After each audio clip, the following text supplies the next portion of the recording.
La musique est également au programme et le temps fort de ce festival, c'est ce pari de taille, confectionner le plat de Keren le plus grand du monde et le servir au public. Ce sont des images de Saïd Njari sur un récit de Sami Haris. 1 kilo de farine de pois chiches, un verre d'huile, 2 œufs, de l'eau et beaucoup de savoir-faire. Voilà tout ce qu'il faut pour confectionner un plat de Keren. Un gratin savoureux, crémeux, à souhait, très prisé dans la région de l'Oriental. Mangé en sandwich, saupoudré de cumin ou de sauce piquante et accompagné de la Balida limonade locale, il fait le bonheur de tous et il est à la portée de toutes les bourses. Cette préparation culinaire existe aussi dans le nord du Maroc, sous une forme plus solide, et même ailleurs dans le monde.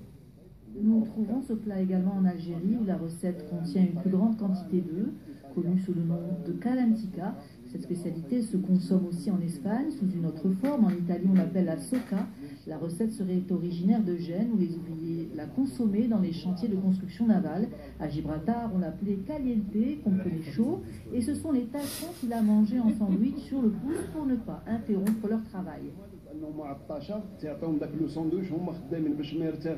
Le célèbre plat est l'emblème du festival Keren, dont la première édition a démarré mercredi à Oujda. En plus de la riche programmation musicale, les organisateurs de l'événement se sont lancés un défi de taille, préparer le plus grand plat de Keren du monde pour valoriser le patrimoine gastronomique et culturel de la région. Donc l'objectif de ce festival, c'est vraiment de faire connaître cette recette. Moi, je dirais que c'est la recette magique de la faire connaître. C'est à travers déjà la préparation de plus grands plats cette année. Et donc là, on est au dernier jour, on est prêt pour tout. On attend maintenant le plat et on attend l'heure de commencement. Le public, il est là. Les gourmands peuvent enfin s'en donner à cœur joie sur la place Beb Sidi Abdel Waheb en délire.